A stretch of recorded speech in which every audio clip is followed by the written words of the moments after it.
최원목 교수입니다. 네, 세 분 발표 잘 들었고요. 대체적으로 동의하고 조금 다른 시각도 있습니다.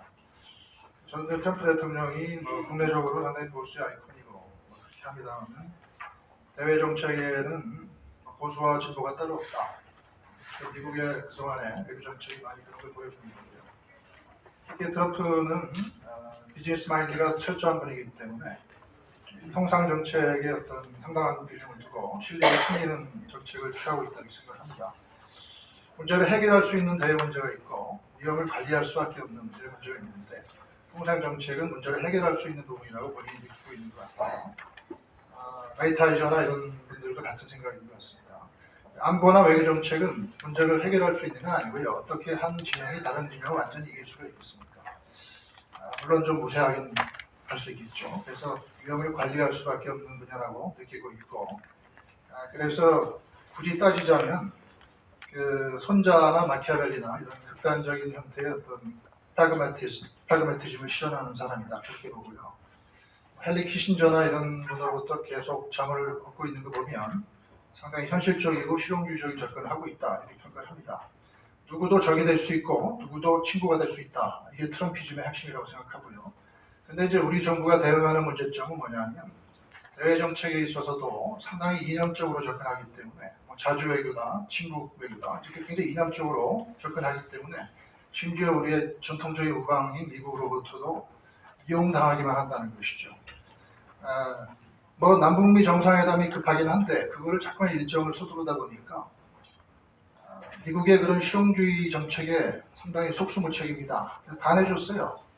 한미 FTA 재협상도 그렇고 거기에 자동차 분야가 우리가 최대 업적이라고 그러면서 그걸 얻었던 거를 그대로 다 뱉어냈어요. 그래서 그런 또 신약 약까지도 이런 것도 차세대 성장 동력을 만들기 위해서 우리 신약 개발을 좀 정부가 지원하는 정책인데 그것도 전부 못하게 됐어요. 그래서 그런 것들을 전부 내주고 우리가 얻은 게 없어요.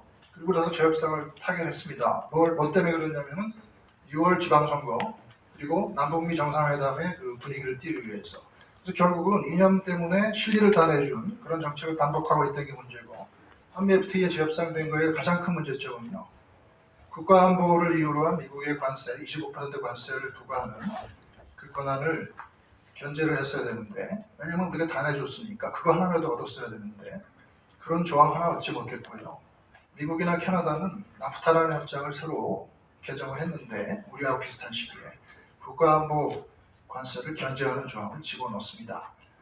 그래서 우리는 못했고 남들이 하는 걸 뻔히 알면서도 그걸 못했다. 그래서 지금 미국이 계속 자동차 분야의 25% 관세를 국가안보를 이유로 때린다는 것을 그 전가의 보도처럼 숨기고 있으면서 국방비, 방위비 분담 협상도 하는 거고 여러 가지 용도로 그걸 쓰고 있습니다.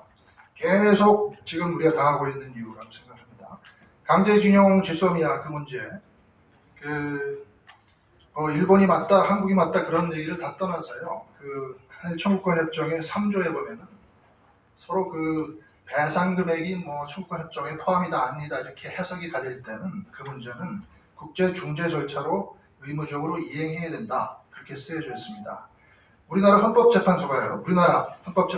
2011년도에 그 위안부 배상 청구권 관련해서 그 한일 청구권 협정 3조가 의무적으로 이행해야 되는 조항인데 중재 절차로 넘어가야 되는 건데 우리 정부가 중재에 가고 있지 않은 그 부작위가 위헌이다 라는 결정을 내린 바 있습니다. 2006 헌마 788 우리나라 스스로 최고재판소가 중재로 가는 게 의무 절차라는 것을 확인까지 해놓고 일본 앞에서는 제가 일본을 두둔하려고 하는 게 아닙니다. 사실 얘기하는 일본 앞에서는 해석이 서로 갈린다 이러면서 일본이 그러면은 중재로 가자 그렇게 얘기를 하니까 중재는 우리가 동의 안 하면 안 가는 거야 그렇게 버티면서 거짓 해석으로 버텼고 일본이 잘했다는 얘기 아니고 그게 일본의 무역보복의 직접적인 도화선이 됐습니다. 그래놓고 국내적으로는 반일 프레임을 막 걸면서 일본이 역사 문제로 통상보복을 해온다 그렇게 얘기하고 있는데 그러면서 토착 외군이 그런 식으로 얘기를 했죠. 그래서 어떤 반일 세력을 이렇게 규정하면서 정치적인 목적도 달성하고 그러면서 외교 문제는 더 해결을 못하고 그래서 사실 우리나라 공무원들은 동원해서 다자회에 가서 일본의 역사 문제로 통상보고를 한다고 막 이렇게 하고 다자고대에서 일본이 잘못했다고 그러는데 다른 나라들이 들어보니까 청구권협정 3조는 왜 니들이 안 지키느냐 그 할 말이 없어요. 그래서 어떤 비이성적인 해석으로 국내 언론은 막 이렇게 조작해가지고 일본 비난하면서 어느 정도 국민들의 마음을 사로잡았을지 몰라도 국제무대에서는 우리나라 외교가 고립되고 겁니다. 그래서 어쩔 수 없이 지소미아 파기 결정도 반복하면서 어느 나라가 지지를 해주지 않으니까 결국은 후퇴해버렸으니까 결국은 일본 원래 의도대로 강제징용 대법원 판결을 이슈하고 일본의 무역부국과 맛보기식 협상이 될 수밖에 없게 됐습니다. 원래 일본 의도대로 지금 협상이 진행될 수밖에 없는 상황이에요. 그래서 대가 없이 지소미아 파기 선언은 되돌렸고 협상력은 오히려 약해졌습니다. 왜? 우리나라가 뽑았던 칼을 우리 수를 거뒀으니까. 미국마저 적으로 돌린 상황이니까. 그래서 지금 굉장히 약화된 협상을 가지고 지금 협상을 해야 되는 상황입니다. 일본과. 그게 도대체 현 21세기의 외교의 모습입니다. 참으로 안타깝습니다. 미국이 계속 25% 자동차 관세 그거를 꺼낼 듯 말 듯 하면서 야 지소미아 그거 다시 번복해 이렇게 얘기하고 있는 줄 모르죠. 그래서 결국은 통상 외교의 실패가 지소미아까지 연결되어 있는 거고 모든 게 다 연결되어 있는 이유는 이념 외교로 일관한 데 따른 것이다 이렇게 생각이 돼요. 공수처는 이호성 교수님 너무나 100% 정확하게 말씀드렸고 저희가 덧붙일 말씀은 없는데 연동형 비례대표자는 말씀 안 하셨기 때문에 한 말씀 드리면은 대통령제에서는 양당제가 정답입니다. 왜?